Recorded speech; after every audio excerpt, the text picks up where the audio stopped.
Então, gente, agora para encerrar sobre calor, nós veremos sobre o calor latente. Então, como vocês sabem, cada substância tem o seu estado, sólido, líquido e gasoso. Então, aqui vocês podem ver todos os processos que vocês já viram antes: a fusão, solidificação, vaporização, liquefação e sublimação. Durante essa mudança de fase, uma coisa, a temperatura não muda, ou seja, se você tem gelo a 0 graus, quando ele virar água, aquela água também vai estar a 0 graus, ou seja, houve a fusão da água, mas não houve variação de temperatura. Esse calor que o sistema recebe ou perde para mudar de fase é o chamado calor latente, que é o calor por unidade de massa. O calor latente, gente, ele pode ser um valor tanto positivo quanto negativo. O que vai interferir é se nós temos uma fusão, ou nós temos uma solidificação, ou uma vaporização, ou uma condensação. E esse calor é o seguinte: se o sistema recebe calor, ele é positivo, e se ele perde calor, é negativo. Então, esse calor, para mudar de fase, que é a quantidade de calor transferida Q, é igual a massa M das substâncias vezes o calor latente. Então, Q é igual a M vezes L. Esse calor latente, L, ou ele é dado em calorias por grama ou por joule por quilograma. Então, aqui nós vamos juntar os dois, calor sensível e calor latente. Esse gráfico é chamado de curva de aquecimento, ou seja, nós temos aqui na vertical tempo e na horizontal quantidade de calor. Então, observe.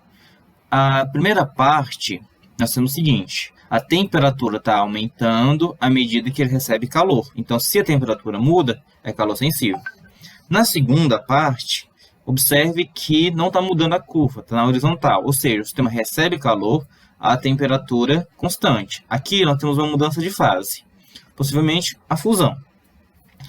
Depois, uma terceira parte, a temperatura aumentou novamente. Observe na parte 3 a curva subindo. Então, se é uma variação de temperatura, é calor sensível. E no quarto processo, novamente, a curva fica na horizontal. Então, o sistema recebe calor e a temperatura não muda, mudança de fase. Então, no processo 1 e 3, a temperatura muda, é calor sensível. No processo 2 e 4, a temperatura não muda, é uma mudança de fase. Então, aqui é calor latente. Então, qualquer sistema, ao receber calor, ele sempre vai ter essa curva de aquecimento, onde vai envolver o calor sensível, na variação de temperatura, e a mudança de fase com o calor latente. Então, vamos ver o nosso exemplo. Então, antes do nosso exemplo, olha essa tabela, onde temos umas substâncias com os valores do calor latente e os valores do calor latente de fusão e vaporização. Vamos ver aqui a água. O restante só muda os valores. Então, o calor latente de fusão da água é 80, ou seja, é necessário 80 calorias para converter 1 grama de gelo para 1 grama de água. O calor latente de vaporização é de 540, ou seja, precisamos de 540 calorias para converter 1 grama de água para 1 grama de vapor de água. O que vai mudar quando temos o processo contrário? Então, aqui, calor latente de fusão. Então, de gelo para água, ele recebe calor. Então, esse valor é mais 80. De água para gelo, que é a solidificação, o valor é o mesmo, só muda o sinal. Na vaporização, então, de líquido para vapor, ele recebe 540, fica positivo. De vapor para líquido, ele perde calor, então aqui fica o sinal de negativo. Como eu falei, o calor latente pode ser mais ou menos, o que vai indicar é qual o processo de mudança que está ocorrendo. Então, nesse exemplo aqui, só para aplicar, digamos que temos 100 gramas de gelo e eu quero que vire 100 gramas de água. Quanto de calor que será necessário? Então, vamos ver.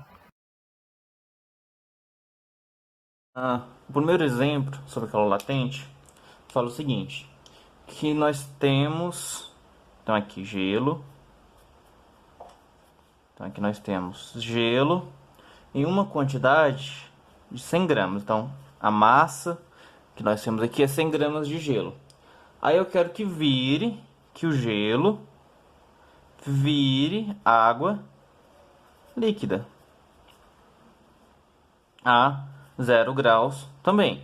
Então, nós temos aqui uma mudança de estado físico, só que não tem mudança de temperatura.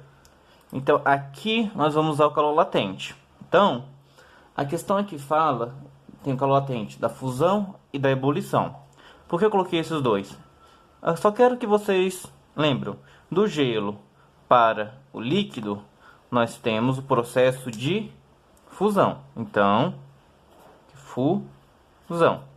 Então, se é fusão que está acontecendo, eu vou usar, obviamente, o calor latente de fusão. Então, a questão fala aqui que o calor latente de fusão é de 80 calorias por grama. Então, vamos fazer o seguinte. A quantidade de calor que ele vai ser transferida é a massa vezes o calor latente. Então, vamos lá. Então, a quantidade de calor, a massa é 100 gramas, vezes o calor latente de fusão, que é 80. Então, 100 vezes 80 é igual a 8.000 calorias. Então, para mudar de gelo para água líquida, tem que receber 8.000 calorias. Então, essa quantidade de calor, gente, aqui está em caloria, mas caso eu pedisse para joule, então, para mudar para joule, como vocês já devem saber, eu vou pegar simplesmente esse valor, 8.000, vezes 4,2. Então, nós temos que 8.000 vezes 4,2 é igual a 33.600 joules. Então, aqui na questão não especifiquei, mas tanto pode ser a primeira quanto aqui a segunda, caso não especifique na questão. Então, vamos continuar a nossa aula. Agora vamos ver daquela curva de aquecimento. Então, o aluno tem 50 gramas de água líquida a 20 graus. Eu quero saber qual vai ser o calor necessário, todo o calor, para que toda a água vire vapor a 120 graus Celsius. Então, aqui a gente vai ver aquela curva de aquecimento. Então, nós vamos ver que todo o processo que envolve calor sensível e calor latente nesse exemplo. Então, preste muita atenção nesse exemplo. Qualquer dúvida, gente, pode falar comigo. Nós temos o seguinte, então o aluno separou uma quantidade de 50 gramas de água líquida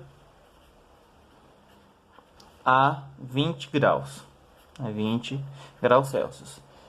Ele quer saber qual é a quantidade de calor necessária para que nós tenhamos essa mesma quantidade de vapor de água a 120 graus Celsius. Aqui, gente, esse exemplo, ele é trabalhoso, mas não tão difícil, porque envolve 3 processos. Então, eu vou colocar aqui para vocês verem. Primeiro processo, nós temos, primeiro, a água líquida. Então, aqui a água, só para simplificar, a água vai ser aquecida. Então, a água é aquecida de 20 até 100 graus Celsius. Por que 100? Porque depois da temperatura a água deixa de ser líquida. Então, primeiro, vai ser de 20 a 100 graus Celsius. O segundo processo, então, a água vai aquecer até 100. Depois que a água líquida chega a 100, ela vai ser vaporizada. Então, nós vamos ter aqui a mudança de líquido para gás. Nesse caso aqui, a temperatura não muda. E por último, nós teremos que o vapor de água, que estava a 100 graus Celsius, vai até 120. Por que eu separei em 3 processos? Como são 3 processos diferentes, cada processo vai ter um calor. Então aqui vai ter o calor 1, o calor 2 e o calor 3. Cada calor, nós temos um calor diferente. Então, vamos fazer aqui uma coisinha diferente. O primeiro. Então, aqui primeiro. Vou destacar aqui, então vamos ver cada processo. Então, o primeiro é o seguinte. A água foi de 20 para 100. Então, se mudou a temperatura, é calor sensível. E como vocês sabem, calor sensível é MC delta T. Vou chamar isso aqui do primeiro calor. Então, Q1 é igual. Qual é a massa de água? 50. Qual é o calor específico da água? 1. É dado na questão. E a variação de temperatura? De 20 para 100, variou 80. Então, nós temos aqui 50 vezes 1, 50. 50 vezes 80 é igual a 4.000 calorias. Então, a primeira parte foi 4.000 calorias. Ok, fechou a primeira parte. A segunda, vou fazer aqui do lado, envolveu uma mudança de fase, então do líquido para o gasoso. Então, se envolve mudança de fase, é calor latente. Como a mudança foi uma vaporização, então calor latente de ebulição, que nós temos aqui, ou vaporização. Então vamos lá. Quanto que nós temos de água? 50. Quanto é o calor latente? 540. Então, fazendo aqui 50 vezes 540 é igual a 27.000 calorias. Então, esse é o segundo processo. O terceiro e último processo agora é o seguinte. Nós já temos 100 gramas de vapor a 100 graus. Então, vamos lá. Então, aqui é o seguinte. Se é variação de temperatura, então é calor sensível. Vai usar essa mesma fórmula aqui. Agora, aonde que vai mudar? Vai mudar aqui, nesse C, e um ΔT. Então, vamos lá. Quanto de nós temos de vapor de água? 50. O calor específico do vapor, gente, é 0,5, como está na questão. E a temperatura mudou de 100 para 120. Então, variação é igual a 20. Então, fazendo esse produto aqui, 50 vezes meio vezes 20 é igual a 500 calorias. Então, eu dividi o processo em 3 partes. Então, qual vai ser o calor total? O calor total é a soma de todos os calores de cada processo.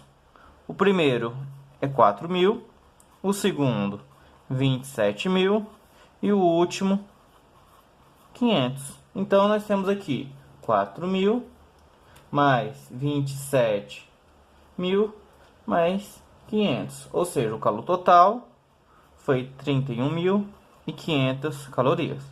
Então, esse exemplo, gente, ele acaba sendo mais trabalhoso que difícil. Envolve os dois conteúdos, tanto sensível quanto latente. Então, dei uma boa estudada e qualquer dúvida, só mandar para mim.